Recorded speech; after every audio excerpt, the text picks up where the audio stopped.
Bonjour, mesdames et messieurs. Aujourd'hui, nous avons la chance d'avoir Julie Beauséjour, qui est la coordonnatrice à la communication et marketing, c'est bien ça? Oui. Pour le musée Louis Cyr à Saint-Jean-de-Matin. Bonjour, Julie. Bonjour. Et elle nous a amené son patron, Ah oui? le directeur général, le chef d'orchestre, M. Benoît Gagné. Bonjour, Benoît. Bonjour. On peut se permettre de s'appeler Benoît, Julie. Tout à fait. Il n'y a pas de problème. Et je suis bien contente de vous avoir ici à Berthier, à notre station. On va parler de la maison Louis Cyr. Justement, un petit peu après l'entrevue, on disait ça gagne à être connu. Les gens disent ah, Louis Cyr, Saint-Jean-de-Matin. Mais c'est quoi un petit peu l'historique de ce musée qu'on pourrait. Historiquement, le musée. Louis Cyr, en fait, je vais partir du début. Louis Cyr dans Saint-Jean-de-Matin, ça fait des années et des années. Les gens nous demandent souvent si Louis Cyr est originaire de Saint-Jean-de-Matin. Non, mais il est arrivé à Saint-Jean-de-Matin à l'âge de 18 ans, lorsqu'il s'est marié avec une fille de Saint-Jean-de-Matin, donc Mélina Comtois. Donc, c'est comme ça qu'il est venu s'installer à Saint-Jean-de-Matin dès son mariage. À l'âge de 18 ans, il est demeuré à Saint-Jean-de-Matin jusqu'à son décès. Ah oui, donc c'est vraiment son pied à terre, malgré toutes ces, on pourrait dire, ces périples, toutes ces choses qui sont promenées. Ouais. C'est vrai qu'il s'est promené énormément, mais son pied à terre était toujours à Saint-Jean-de-Matin. Il y a eu 3 résidences à Saint-Jean-de-Matin. Et puis, il était fier. C'était vraiment son village d'adoption. Il était fier de Saint-Jean-de-Matin. On dit souvent, à l'époque, on disait souvent là, qui prend mari prend pays, mais dans ce cas-ci, c'était l'inverse. Effectivement. Donc, il est tombé en amour sous le charme de Mélina et de son village. Donc, il s'est installé. 3 résidences qui a habité à Saint-Jean-de-Matin. Et nous avons la chance d'avoir la 2e résidence dans laquelle il a habité. Donc, c'est cette résidence-là qu'on a restaurée et puis qu'on a transformée en musée. Mais évidemment, vous l'avez dit, il y a une historique aussi au niveau de ce désir-là de promouvoir et de perpétuer surtout la mémoire de cet homme qui a fait des choses extraordinaires. Ouais. On le connaît pour sa force, mais il y a tellement d'autres intelligences qu'on appelle, les intelligences multiples. Donc, un orateur incroyable, un bon musicien, un homme d'affaires, un chef d'orchestre, un homme de spectacle. Donc, on voulait mettre ça en valeur. Et comme Louis Cyr est omniprésent partout dans Saint-Jean-de-Matin, évidemment, ça fait plusieurs années que le projet est là. Il y a M. Pierre-Michel Gadoury qui, déjà dans les débuts des années 1980, s'est intéressé beaucoup à ce personnage, à faire de la recherche, à voir comment on pourrait le mettre en valeur. Ah, voilà. Et à la fin des années 90, on a ouvert un premier musée, le musée Louis Cyr, qui était dans une petite salle, un beau musée, mais plus petit. Modeste. Modeste. On dit souvent à la blague, quand on accueillait des autocars de 56 personnes, souvent on faisait rentrer la moitié du groupe, puis l'autre moitié du groupe devait jouer aux cartes dans l'autobus. Okay. Très petit.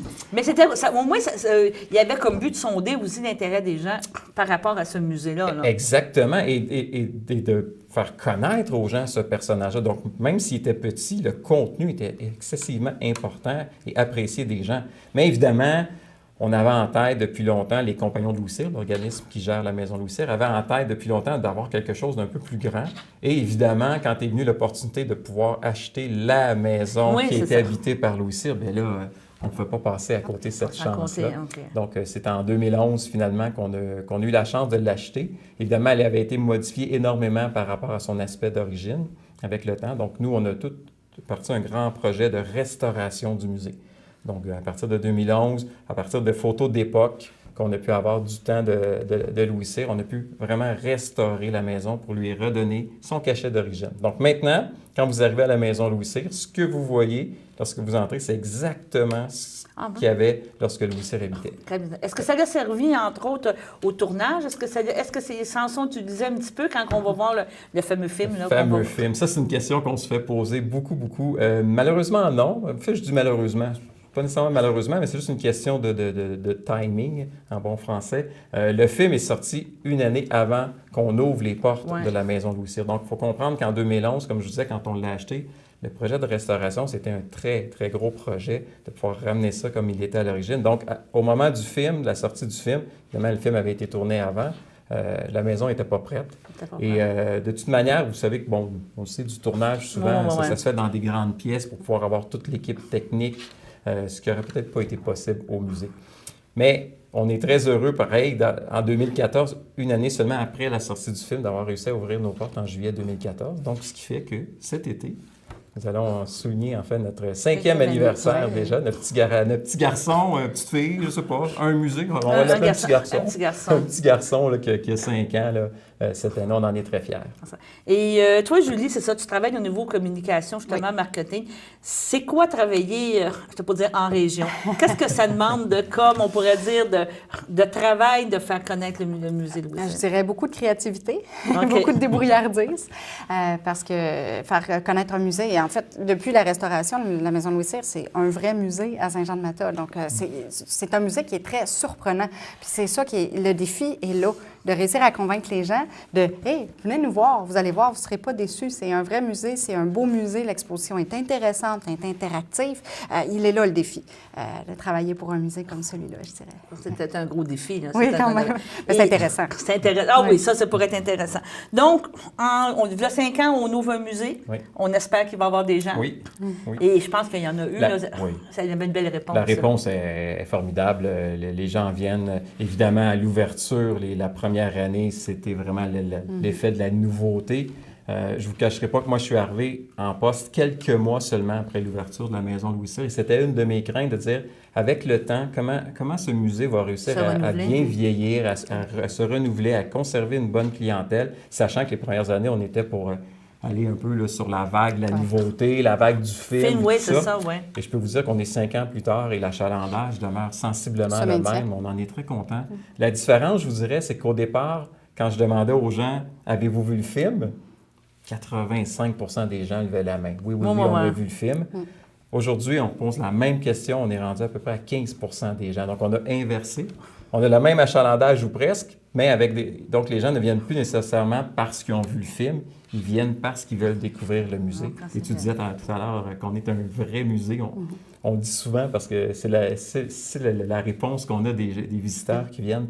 Souvent, ils rentrent et ils font « OK, c'est un vrai musée là, que vous avez ici. » Oui, je comprends. Oui, parce que c'est sûr qu'on a tout le temps l'impression qu'en région, je m'en allais dire, tu n'as pas le même prestige, tu n'étais pas le musée des beaux-arts, tu n'étais pas le musée de la civilisation, donc intéresser les gens, dire qu'en région, il existe des choses. Il existe, puis en plus, dans l'exposition, il y a 3 firmes muséales qui ont travaillé à monter notre exposition, donc c'est vraiment, c'est pas un musée monté par un peu n'importe qui, c'est un vrai musée qui a eu des vraies firmes qui ont travaillé dessus, qui a une belle ampleur, qui a une belle envergure. Au final, on rentre dedans, puis on n'a pas l'impression qu'on va avoir droit à ça tant qu'on n'a pas mis le pied à l'intérieur du musée. Justement, maintenant, si on parle du musée, qu'est-ce qu'on a? Je veux dire, dans le sens, c'est quoi que raconte le musée? Ça commence avec son enfance, son mariage? De quelle façon on en parle? En fait, je plonge. En fait, le musée, je dis souvent, il est divisé en deux temps. On pourrait dire la première section, on est vraiment dans la reconstitution des pièces de Louis Cyr, comme je vous disais. Donc, les gens vont entrer vraiment dans l'ambiance Louis Cyr parce que vous êtes chez lui. Dans l'histoire. Dans l'histoire. Donc, évidemment, par les pièces, ça nous permet de parler du personnage et de l'époque dans laquelle il a évolué. Donc, comprendre que cette maison-là qu'on a présentement, c'est au début des années 1900, mais il a aménagé à l'intérieur en 1902. Donc, de comprendre un peu le niveau, le statut social du personnage quand on rentre dans cette grande maison-là qui a 2 salons, une salle à manger, une cuisine, des chambres. C'était énorme, là, énorme pour cette énorme. période-là. Puis en plus, il était juste 3 habités à l'intérieur, donc Louis Cyr, sa femme Mélina et leur fille Emiliana. Donc c'était immense. Donc les gens sont plongés un peu dans cette partie historique-là, où là, on parle plus de ce qui entoure, je dirais, un peu la vie sociale, un peu du personnage par ses pièces. Et la deuxième section, où là, les gens font « Wow! » Parce que je pense que la première section, les gens s'attendent à ça, une reconstitution de pièces. Quand on arrive à l'autre partie, où là, on est dans notre exposition vraiment contemporaine sur la vie, les exploits, la biographie de Louis Cyr, là, on est vraiment dans une autre signature muséale. On rentre vraiment dans quelque chose de très, très, très contemporain. C'est très grand. C'est toute la partie arrière qu'on appelle la grange, en fait, qui existait à l'époque. Souvent, les gens me disent « Ah, vous avez rajouté ça pour faire l'exposition. » Non, non, non. La grange existait bel et bien. Photos à l'appui, des photos d'époque. Alors, dans cette section-là, vous allez devenir vraiment des experts Louis Cyr. Vous allez connaître tout sur sa vie, ses exploits, ses tours de force. Son cirque aussi. On oublie soudant que Louis Cyr il a fait du cirque toute sa vie, mais il a eu également à la fin de sa vie son propre cirque qui faisait des tournées partout au Québec. Là. OK. Il est mort riche, il est mort pauvre? Il est mort riche. Il est mort riche. Louis Cyr, en Très fait, riche. est un des premiers millionnaires canadiens-français. OK. Alors, on parle quand même d'un millionnaire, là, fin des années 1800, début Bon, 1900. c'est très millionnaire. Ah oui, C'est dans le trompe Ouais. presque le trompe, on pourrait dire, Ouais. de ces années-là. Et est-ce qu'il y a encore de la famille est-ce qu'il y a encore des descendants qui sont à Saint-Jean-de-Matin? Malheureusement, non. La lignée directe de Louis Cyr s'est éteinte il y a 2 ans, si je ne me trompe pas. Là. Le temps file vite. Donc, il restait 2 personnes qui sont malheureusement décédées. Donc, il y a beaucoup de gens qui viennent au musée en nous disant qu'ils ont un lien avec Louis Cyr. Oui, d'accord. Peut-être, comme on dit souvent, par le cousin de la fesse gauche. Ouais. C'est possible. C'était mon oncle, c'était le C'est frère ça. de ma mère, c'était ça? C'est possible, mais la lignée directe de Louis Cyr, elle, malheureusement, Elle est est éteinte décédée. depuis 2 ans. Elle n'existe Ouais. plus. Les gens sont fiers à Saint-Jean-de-Matin? Quand gens- tu te présentes, tu dis, je viens donc, je vais aller visiter le musée Louis Cyr. C'est où Louis Cyr? Est-ce que les gens sont tous là? Oui, ça est là, puis aller, puis Juste le l'implication. fait de la prestance du bâtiment qui était devenu un genre de duplex qu'on a ramené avec les balustrades en avant, avec les fioritures et tout ça, avec la tourelle tout en haut.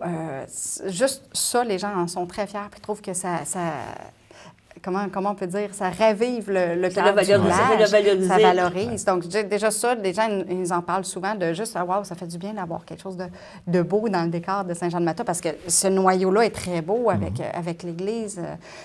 C'est un noyau central qui est très beau. Il manquait juste la maison Louis Cyr pour bonifier tout ça. Donc, oui, les gens sont fiers, les gens en parlent, les gens à Saint-Jean-de-Mata. Puis aussi, il y a une petite section à la toute fin du musée, on vous donne un petit scoop, qui est réservée à Donagadori, qui était l'octogénaire, qui est toujours encore aujourd'hui l'octogénaire le plus fort dans le livre des records Guinness. Là. Ah, c'est Ouais. très bien. Ah. Donc, il y a comme un lien qui est très proche entre les Matalois et la Force. Oui. Oui. C'est resté de Louis Cyr. Par la suite, ça s'est transmis justement à M. Gadouri. On sent que ce lien-là est important. Donc, les gens sont fiers qu'on ait mis de l'avant ce personnage, Oui, c'est ce tout ce qui personnage-là. est arrivé. Et évidemment, aussi, vous avez tout ce qui est plus au niveau, disons, commercial, les retombées économiques qu'engendre la maison Louis Cyr. On a fait un sondage il y a 2 ans où les commerces, les partenaires sont excessivement contents parce que, évidemment, ça crée un achalandage dans Saint-Jean-de-Mata. Donc, les gens qui viennent au musée, automatiquement, vont consommer dans d'autres endroits, que ce soit des endroits touristiques ou des endroits plus commerciaux. Mais tout le monde trouve son compte et... Si la visite dure 1 à 2 heures, donc quand les gens se déplacent, nous, on encourage les gens à se déplacer puis à aller voir ce qu'il y a autour, parce qu'il y a vraiment plein de belles choses à Saint-Jean-de-Mata. Oui, c'est ça. Non, On encourage les gens à se c'est déplacer. ça. On ne parlera pas des belles choses là, on en a beaucoup, mais on peut parler, on peut faire un aparté Val-Notre-Dame. Je veux dire, déjà là, c'est sûr que c'est un incontournable aussi. On travaille beaucoup à dire que Saint-Jean-de-Mata est une destination et non juste une zone de passage. Vous ne faites pas juste passer, faire un petit attrait, puis vous continuez. Vous devez venir passer du temps à Saint-Jean-de-Mata, tellement qu'il y a une grande diversité d'offres, de qualité. Puis dans un rayon, on dit toujours, nous, on est comme un peu, géographiquement, on est comme un peu au centre. Alors, on dit toujours, on est à 10 minutes de tous nos De tout, moi. beaux T'as 5 minutes de partenaires. Joliette, 5 minutes de Bertine. Je connais ça, non, c'est ça. J'étais plus dans nos attraits de Mata, parce qu'on est un petit peu plus loin que 5 minutes. C'est ça, exactement. On est prêt. Bon, qu'on rappelle que le musée est ouvert depuis le 4 mai. Jusqu'au mois de juin, c'est ouvert les fins de semaine seulement, c'est bien ça? Oui, effectivement, les samedis et dimanches entre 10h et 16h, donc jusqu'à la fête nationale. Puis Par la suite, la fête nationale allait jusqu'à la fête du travail. Là, on est ouvert à ce moment-là du mardi au dimanche, entre 10h et 17h, donc pratiquement tous les jours de la semaine, sauf le lundi. Et puis, la fête du travail jusqu'à la fin octobre, on revient avec notre horaire là, des samedis et dimanches, entre 10 et 16. Est-ce que ce sont des visites guidées, des visites libres? Comment ça fonctionne? En fait, les deux sont possibles. En haute saison, nous offrons la possibilité d'avoir des visites guidées à des heures précises. Donc, 11h, 13h30 et 15h, là, les gens peuvent venir au musée et avoir une visite guidée. C'est inclus dans le prix. Vous n'avez pas à débourser davantage. Là, Pas besoin de réserver non plus. Les gens se présentent à l'heure de la visite. Sinon, en dehors de ces mois-là, très achalandés, la visite se fait très bien de façon autonome. Vous avez toujours un guide quand même au musée, évidemment, pour répondre aux questions. Et sur réservation, toujours possible de faire des visites guidées. Les tarifs, c'est combien? Les tarifs, ça varie, je vous dirais, entre 5 et 10 selon bon enfant. On a vraiment plusieurs catégories. On a des forfaits familles également. À ce moment-là, si vous venez avec les enfants, ça revient au même prix que les enfants, fait c'est 5 par personne. Il y a des gratuités aussi là, pour les jeunes enfants. Là. Donc, vous pouvez tous retrouver les informations sur notre site, maisonlouiscyr.com. Et j'imagine que les amis du musée, les amis de Louis Cyr, si tu veux t'impliquer comme bénévole ou des choses comme ça, il y a toujours possibilité. Oui. Tout à fait. Et en plus, on a des membres. Les compagnons de Louis Cyr, en fait, ont des membres. Ça coûte 20 par année, puis on peut venir visiter pour 20 aussi souvent qu'on veut le musée. Puis en plus, on soutient la cause. On dit, moi, j'appuie le musée Louis Cyr en devenant membre de la Maison Louis Cyr. Donc, ça peut être intéressant. Je pense qu'on a tout dit. Je pense qu'il y a des choses qu'on veut rajouter. Non. Bien, une chose à ajouter, c'est qu'on invite tout le monde à venir nous visiter. Ben oui, que ce soit pour une première fois, une 10e fois. De venir faire un tour à Saint-Jean-de-Méthode. Peut-être aller voir toutes les informations, justement, sur notre site, maisonlouiscyr.com, pour avoir vraiment le détail de tous les attraits, activités à venir. On a des activités particulières qui s'en viennent cet été aussi. Parfait. Donc, en profiter. Bon, bien, je vous remercie. Bien, merci à vous. Puis on ira sûrement vous visiter. Merci. Oui.